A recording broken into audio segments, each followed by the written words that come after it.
I remember the moment like it just happened. My name's Lindsay, I'm 32 years old, and honestly, I don't know what I was thinking. I was sitting in the kitchen casually chatting with my sister Danny about something I probably shouldn't have said out loud. You know when you vent a little too much and realize later you should have kept your mouth shut? Yeah, that's me. I don't think I meant for him to overhear it, but maybe, deep down, I didn't care enough to keep my voice down either. I told Danny that if I had to do it all over again, I wouldn't date Derek, my husband. I said it so flippantly, like it was no big deal, as if I was talking about a bad haircut instead of the man I promised to spend my life with. I don't even know why I said it. Maybe I was feeling bored, or maybe I just wanted her sympathy. Derek wasn't even doing anything wrong at the moment.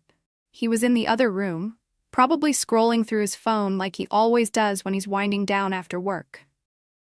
But I said it, and then the silence hit me. It wasn't Danny's silence, she's used to my dramatic outbursts. It was the kind of silence that feels heavy, like the air suddenly shifts. I turned my head just enough to see him standing in the doorway. He didn't say anything. He didn't yell, didn't ask me to explain, didn't even look angry. He just looked at me for a second, his face blank, and then walked out of the room. The sound of the front door closing behind him made me feel sick. I wasn't expecting that. Honestly, I thought he'd argue, or at least get mad. But leaving? That wasn't his style. Derek's always been the calm one, the patient one, the one who balances out my, let's just call it, energy. I didn't think he'd actually leave, though. I mean, it wasn't like I said I hated him or that I was gonna leave him. It was just venting, right? Isn't that what people do with their sisters? You say things you don't mean because they get it. They're supposed to. Danny didn't even know what to say. She just looked at me with this wide-eyed expression like she couldn't believe I'd said it either. But instead of admitting I messed up, I doubled down. I laughed it off, said, "He'll be fine. He's just being dramatic." I don't know why I said that. Maybe because if I admitted I was wrong, I'd have to deal with the guilt, and I didn't feel like doing that in the moment. Hours went by, and he didn't come back. I called him once, and when he didn't answer, I texted him, "You okay?" No response. Fine, I thought. If he wanted to pout, that was on him. I wasn't about to beg him to come back over something that wasn't even that serious. But as the night went on, I started to feel this weird mix of anger and panic. Like, how dare he leave me sitting there? But also, where the hell was he? Was he trying to teach me a lesson, or what? I stayed up until midnight, scrolling through TikTok and pretending I wasn't waiting for him to walk back through the door. He didn't. By the time I finally went to bed, I was more annoyed than anything else. I told myself he'd come back when he was ready, and that I wasn't going to lose sleep over it. Spoiler, I totally did. The next morning, his side of the bed was still empty. His toothbrush was still in the bathroom. His shoes still by the door, so it's not like he packed up and left for good. But I couldn't shake this uneasy feeling. I texted him again. "Where are you? Can we talk?" Still nothing. At this point, I started to worry, not because I felt bad, but because I didn't like being ignored. I'm not the kind of person who deals well with the silent treatment. If there's a problem, I need to talk about it, hash it out, and move on. But Derek, he's more of a let-it-simmer kind of guy, and it drives me crazy. I told Danny about it, and she said, "Maybe you should apologize." Apologize? For what? For being honest? For saying what I was feeling in the moment? I didn't see why I should have to grovel just because he happened to overhear a private conversation. He shouldn't have been eavesdropping, I said, trying to justify it to myself more than to her. But even as the words came out, they felt hollow. By the end of the day, I was starting to get really irritated. Like, who does he think he is, making me stress out like this? If he had a problem with what I said, he could have stayed and talked to me about it like an adult. Instead, he ran off, leaving me to feel like the bad guy. Okay, maybe I am the bad guy. But still, it's not like I said anything that wasn't true. Sometimes I do wonder if I'd be happier if we'd never gotten together. That's not the same as saying I don't love him. Right? But as much as I tried to convince myself I was in the right, a small part of me started to wonder if this time I'd pushed him too far. Derek's always been the kind of guy who lets me take the lead, who goes along with whatever I want, even when I know he doesn't always agree. I guess I'd started to take that for granted. I always assumed he'd be there, no matter what. But now, for the first time, I wasn't so sure. The hours kept ticking by, and still no word from him. I tried calling his mom, but she hadn't heard from him either. That's when I started to feel really uneasy. What if he wasn't just mad? What if something had happened to him? But then again, Derek's not the type to get reckless or do something stupid.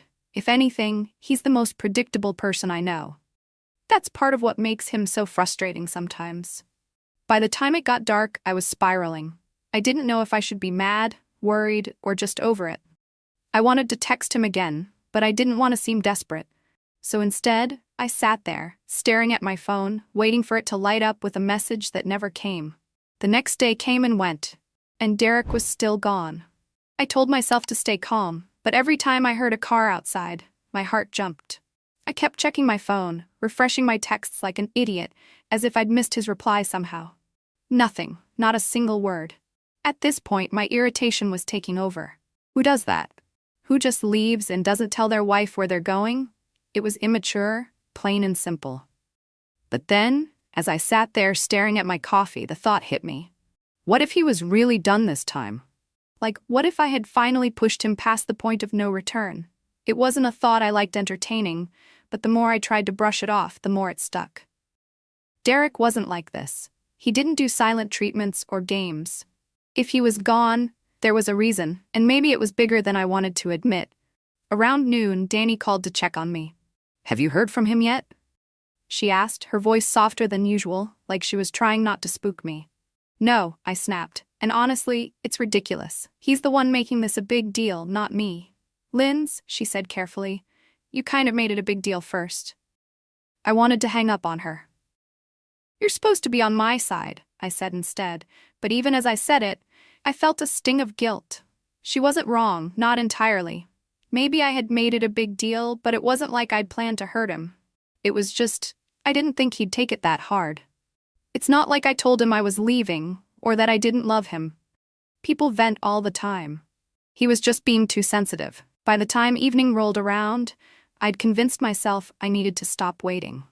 If he wasn't going to come back on his own, I'd go find him. I called his mom again, but she still hadn't heard from him. I tried a couple of his friends, too, but either they were covering for him, or they really didn't know. One of them, Mark, sounded genuinely surprised when I asked if Derek had been in touch. "Everything okay with you two?" he asked, and I had to bite back the urge to snap at him. "Yeah, fine," I said quickly. "Just checking." After that, I drove around for an hour, not really knowing where to go. Derek wasn't the type to hang out at bars or crash on a friend's couch without saying anything. He was steady, predictable.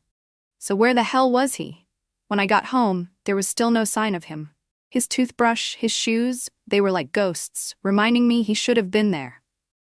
I stood in the kitchen for what felt like forever, staring at the front door and willing it to open. But it didn't. The house was too quiet, and I hated it.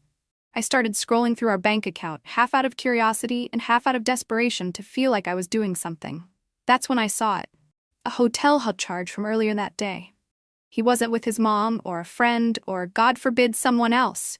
He was at a hotel, alone. I didn't know whether to feel relieved or furious. So he was okay. But also, he was hiding out in some hotel, avoiding me, like I wasn't worth talking to. The nerve. I called the hotel immediately. I don't even know what I planned to say if he picked up, but it didn't matter, because the desk clerk wouldn't confirm anything. "I'm sorry, ma'am," she said in this fake polite tone, "but I can't disclose any information about our guests." I wanted to scream. Instead, I hung up and started typing out another text. "I know where you are," I wrote, my fingers shaking. "Can you just stop being childish and come home so we can talk?" I stared at the message for a few minutes before deleting it. If he wanted to act like a coward, let him. I wasn't about to beg. Still, the knot in my stomach wasn't going away. I hated this feeling, like I was out of control, like he had the upper hand. Derek was supposed to be the one who chased me, who forgave me, who let me vent and then moved on. That's how it always worked. So why wasn't it working now? The next morning, I woke up to an empty house again. It was starting to get to me. The silence, the not knowing. I tried to focus on work, but every email felt like a distraction from the real problem. My husband was gone, and I had no idea what to do about it. I kept telling myself it wasn't that serious, that he just needed space, but the longer he stayed away, the harder it was to believe that. By mid-afternoon, I couldn't take it anymore. I drove to the hotel, not caring how desperate it made me look. If he wasn't going to come to me, I'd go to him. When I got there, the clerk gave me the same spiel about privacy, and I had to fight the urge to cause a scene. "He's my husband," I snapped, but she just smiled that fake customer service smile and said, "I'm sorry, ma'am." Defeated, I walked back to my car.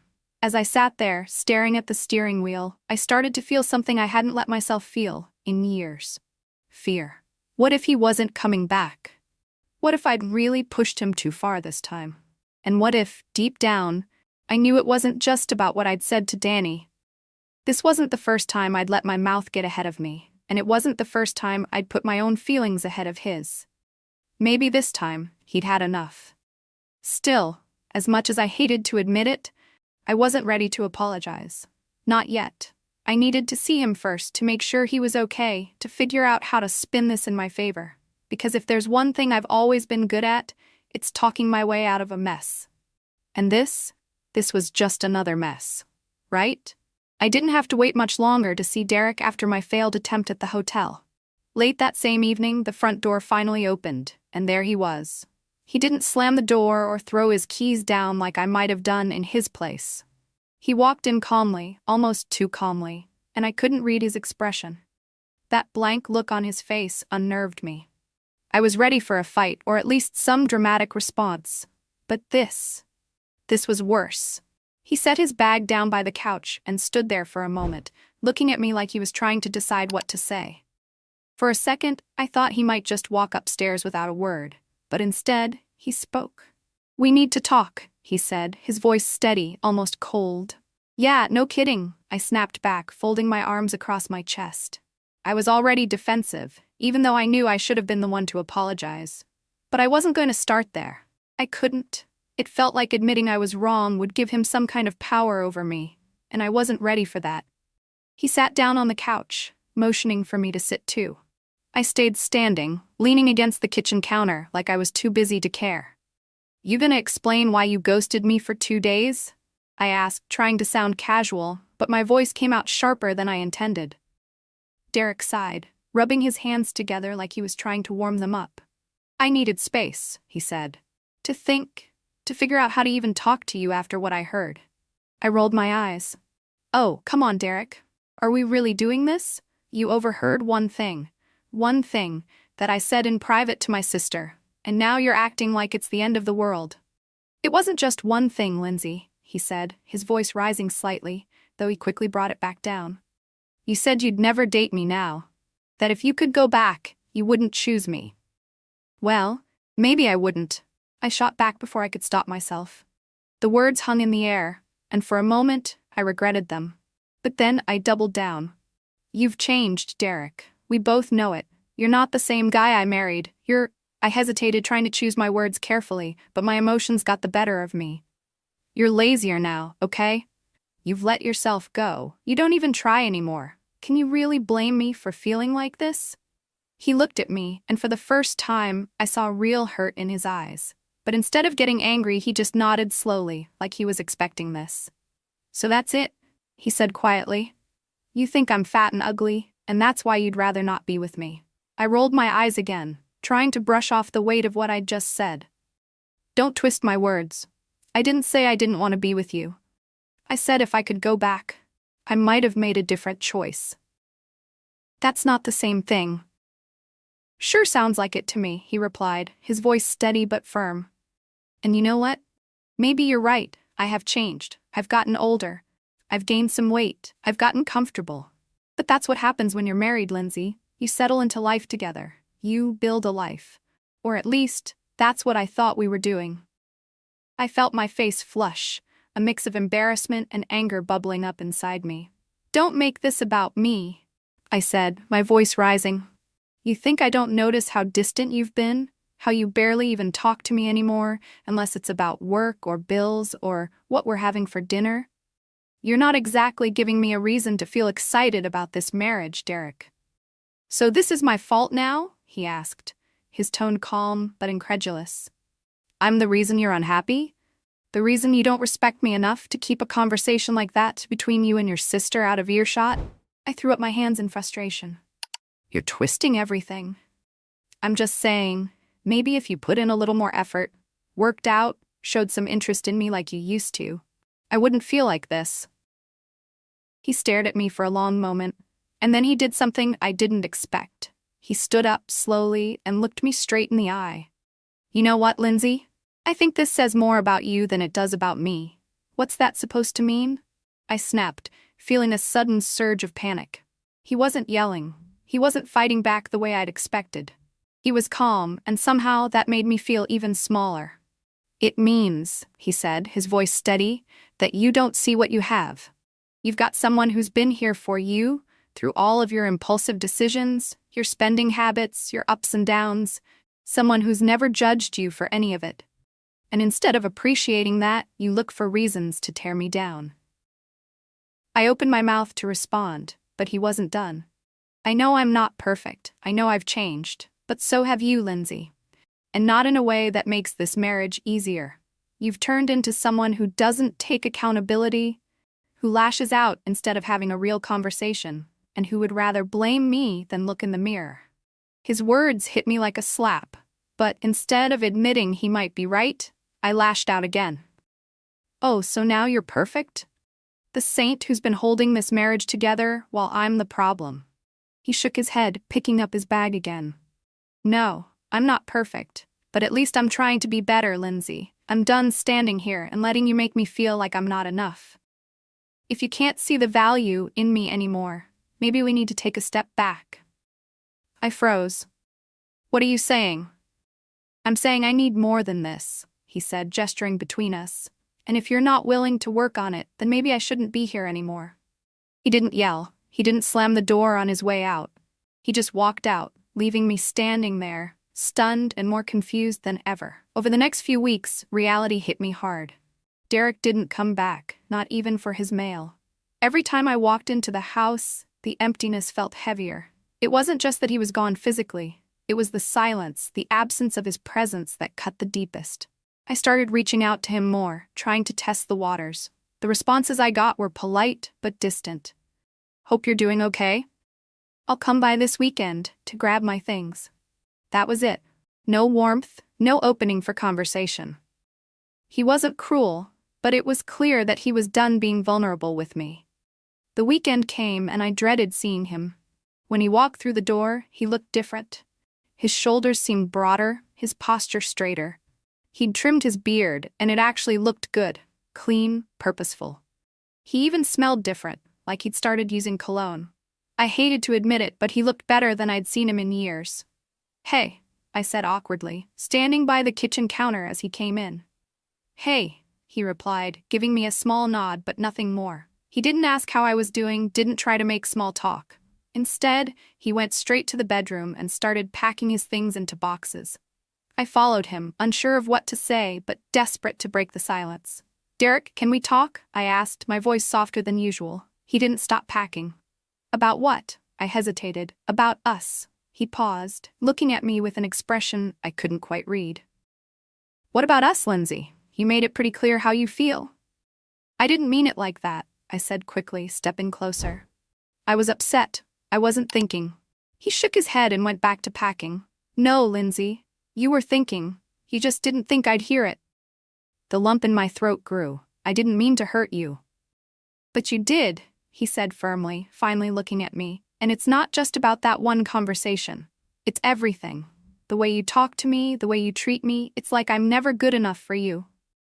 I felt tears sting my eyes, but I forced myself to stay composed. I was wrong. I know I was, but we can fix this. We've been through worse, right? He let out a small, bitter laugh. Have we? Because I don't think we've ever been through this, Lindsay. I don't think I've ever felt this disrespected, this unwanted. And the worst part? I stayed. I kept trying, even when you made it clear you didn't appreciate me. That's on me. I let it get this far. His words hit like a punch to the gut. I wanted to argue, to tell him he was wrong, but I couldn't. deep down, I knew he wasn't. So what? That's it? You're giving up on us? My voice cracked and I hated how desperate I sounded. I'm not giving up, he said, his tone steady. I'm choosing myself for once. I'm done trying to prove my worth to someone who doesn't see it. I stared at him, my mind racing. This wasn't how it was supposed to go. He was supposed to forgive me, to tell me we'd figure it out together. But instead, he was standing there, calm and resolved, like he'd already made his decision. I can change, I said, my voice barely above a whisper. I'll do better. I'll be better. He sighed, setting down the box he was holding. Lindsay, I hope you do. Not for me, but for yourself. But I can't be the one who waits around for you to figure it out. I've spent years trying to make you happy, and all I've gotten in return is criticism and resentment. I deserve better. His words stung more than I thought they would. I felt the tears spill over, and for once, I didn't try to hide them. I don't want to lose you, I said, my voice breaking. Please, Derek, we can fix this. He looked at me for a long moment, and for a brief second, I thought I saw something flicker in his eyes. Pity, maybe, or regret. But then he shook his head. I've already lost too much of myself trying to fix this, he said quietly. I can't do it anymore. He picked up the box and walked out of the room, leaving me standing there, my heart shattering into pieces. I wanted to chase after him, to beg him to stay, but I knew it wouldn't make a difference. He was done, and for the first time I realized I might really lose him for good. Over the next few days, I tried to distract myself. I threw myself into work, went out with friends, anything to avoid being alone in the house. But no matter what I did, the emptiness followed me.